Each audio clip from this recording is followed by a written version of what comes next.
Qué gran entusiasmo me da arrancar con esta inmersión profunda el día de hoy.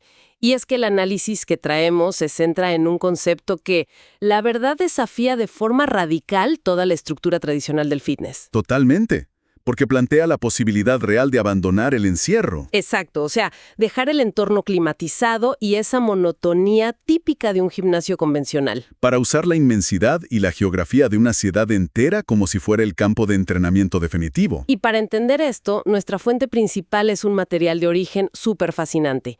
Es un manual publicado en el año 2026 titulado El ritmo montevideano. Cómo entrenar y equilibrar la microbiota con el alma y la energía de Montevideo. Un título bastante ambicioso y poético a la vez. Corrida y Qigong. 3 elementos que parecen muy distintos, pero que el autor conecta magistralmente. Tal cual. El objetivo es comprender cómo cualquier persona puede integrar el movimiento constante, esa inmersión en la naturaleza urbana y la recuperación activa para transformar su estilo de vida. Y lo más importante, sin sentirse abrumada por rutinas imposibles. Lo fascinante aquí es cómo el libro establece desde el primer capítulo que la meta no reside en la optimización del rendimiento atlético puro.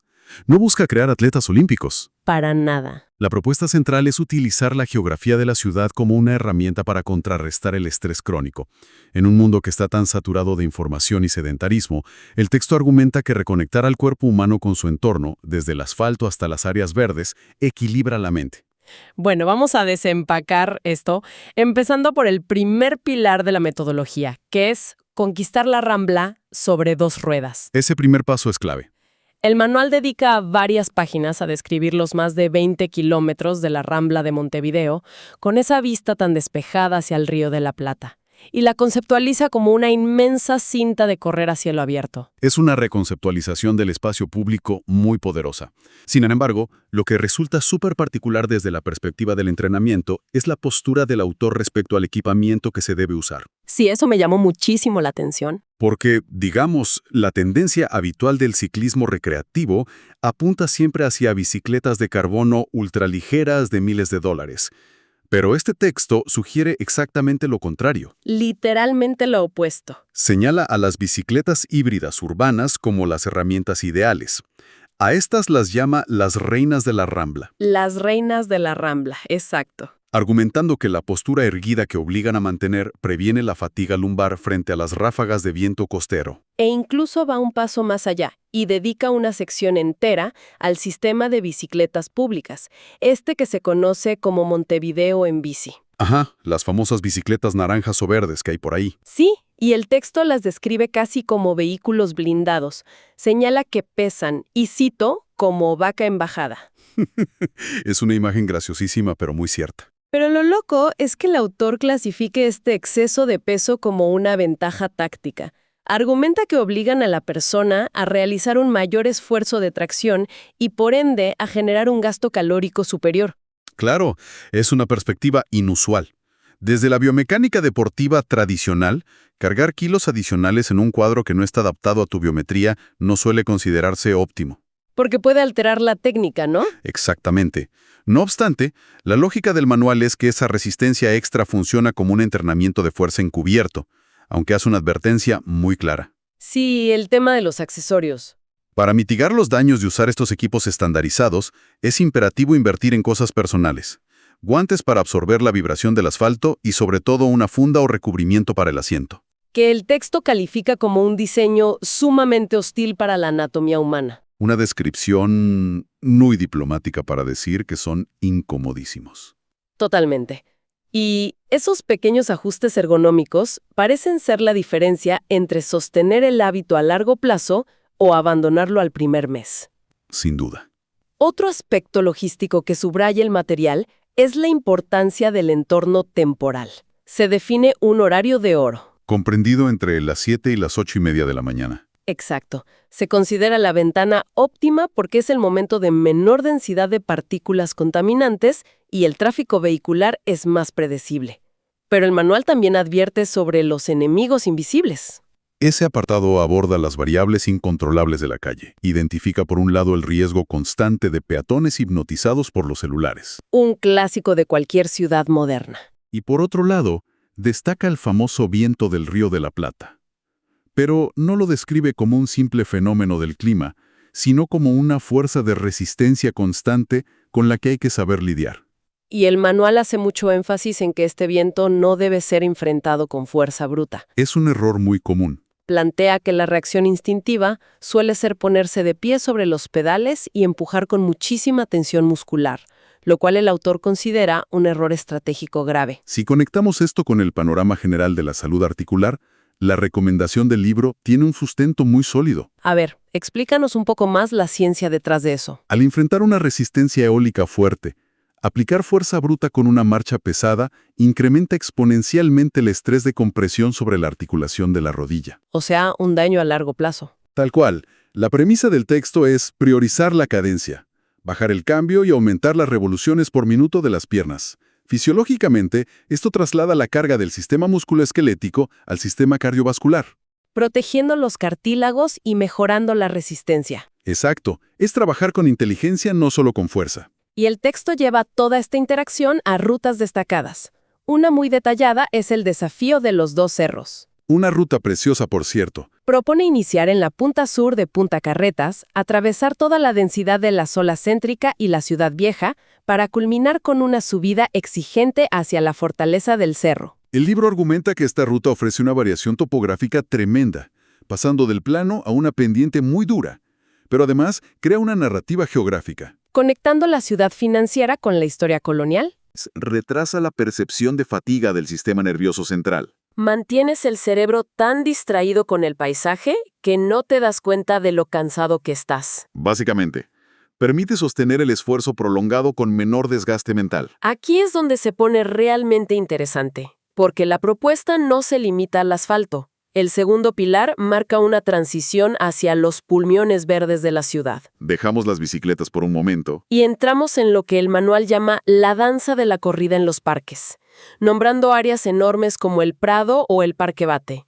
Y el autor hace una comparación muy severa entre correr en estos lugares y la dinámica de una caminadora de gimnasio. La diferencia biomecánica que resalta es sustancial. En una cinta de correr, la superficie es un plano artificialmente perfecto. No hay sorpresas. Es monótono. Pero al trasladar la carrera a los senderos irregulares de un parque, se exige lo que el autor denomina un trabajo de core full time. Porque tienes que estar equilibrándote en 360 grados. Exactamente. El sistema propioceptivo debe recalcular constantemente el centro de gravedad.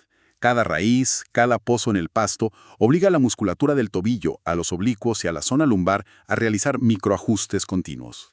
Y es en este punto donde el manual finalmente aborda la promesa de su título. El impacto en la microbiota. El texto postula que abandonar el pavimento para correr entre la tierra ofrece un beneficio biológico invisible. Describe esta inmersión en la naturaleza no solo como algo lindo, sino como una electroterapia gratuita que reduce el estrés. Es un argumento muy en línea con la inmunología ambiental. Al respirar en entornos ricos en vegetación, quien corre inhala compuestos orgánicos que emiten los árboles, además de microorganismos presentes en la tierra. Y al estar hiperventilando por el ejercicio, todo eso entra al sistema, diversificando el microbioma respiratorio e intestinal, lo que modula y mejora las respuestas inflamatorias del sistema inmunológico. Es fascinante. Pero claro, este terreno irregular exige ajustes de técnica que el manual detalla muchísimo.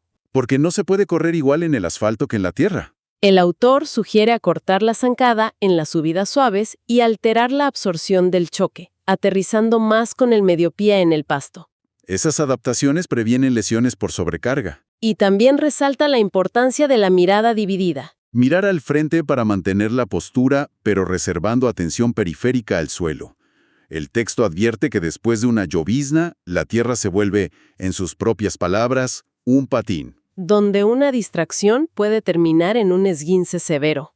Ahora, para no abrumar a quienes recién empiezan, el libro estructura planes de entrenamiento muy amigables. Sí, la progresión es muy gradual. Para principiantes, sugiere caminatas y trote conversado alrededor del lago del Parque Rodó. Respetando la adaptación anatómica.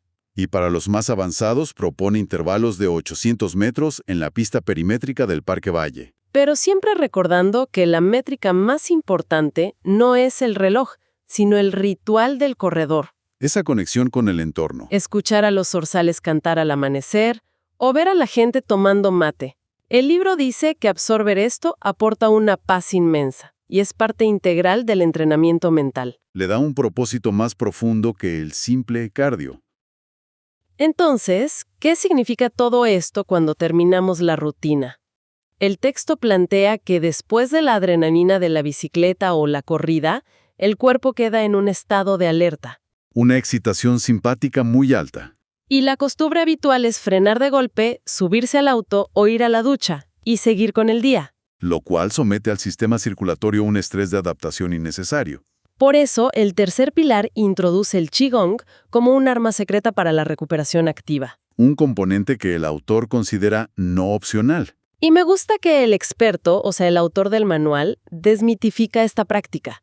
Explica de forma muy racional que Qigong significa trabajo de cultivar la energía vital. Su función fisiológica es forzar la activación del sistema nervioso parasimpático. Es el modo de reposar y digerir.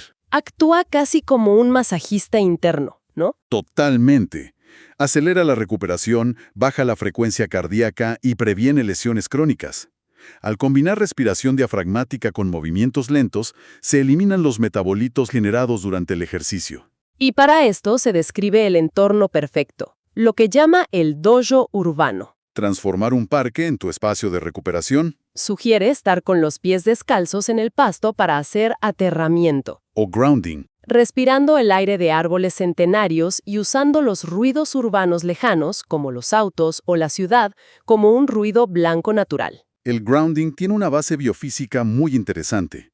La Tierra tiene una carga eléctrica negativa, y al hacer contacto directo se transfieren electrones libres al cuerpo que actúan como antioxidantes naturales. Neutralizando la inflamación post-ejercicio. Y dentro de este dojo se practica la secuencia del maestro Sun. 15 pasos meticulosamente diseñados. Mencionemos un par porque son muy curiosos. Está el oso se balancea. Que implica un desplazamiento lateral para aliviar la zona lumbar y estimular los riñones. Y mi favorito por el nombre, la gran E de la energía. Una postura isométrica baja como de luchador de sumo con barridos vigorosos cruzados de los brazos. Que desbloquea radicalmente la energía de todo el cuerpo. Elonga las cadenas musculares y libera tensiones profundas. Y lo bueno es que el manual da aplicaciones para la vida diaria. Movimientos como mirar el talón o la rotación de muñecas. Vitales para quienes pasan horas encorvados frente a una computadora o sobre el manubrio de una bicicleta. Ayudan a descomprimir las cervicales. Esto plantea una pregunta importante sobre la filosofía del libro. ¿Cuál es el verdadero propósito de hacer Qigong en medio de una ciudad acelerada? El autor revela que el secreto es entrenar a la persona para estar absolutamente presente. En una urbe llena de notificaciones, de estrés y de competencia, estar de pie en un parque, presente, sin juzgar y sin competir, es un acto revolucionario. Es una síntesis magistral. Si vemos la sinergia de los tres pilares, la bicicleta aporta resistencia cardiovascular y fuerza en las piernas sin impacto articular. La corrida suma esa densidad ósea y fuerza en el core mediante la adaptabilidad al terreno. Y el Qigong actúa como el aceite que lubrica todas las articulaciones, integrando la mente y cerrando el círculo de la recuperación. Es una amalgama perfecta. Y al evaluar todo esto, me queda una idea final muy provocativa que el libro sugiere. Adelante, compártela. Habla de conectarse con la historia pisando el mismo césped que generaciones pasadas. Pero, ¿qué pasaría si esta práctica constante de sincronización física y aterramiento con la geografía estuviera alterando literalmente nuestra neurobiología a largo plazo? ¡Wow! Podría ser que no solo estamos esculpiendo los músculos, sino que las ciudades que habitamos están reescribiendo y moldeando el cerebro humano cuando interactuamos con ellas a este nivel de inmersión tan profundo. Es un interrogante increíble para dejar resonando. Nos invita a mirar las calles y los parques no solo como un escenario, sino como moldeadores activos de quienes somos. Ha sido una exploración verdaderamente enriquecedora sobre cómo movernos y existir de otra manera en el espacio urbano. Un placer haber compartido este análisis tan profundo el día de hoy.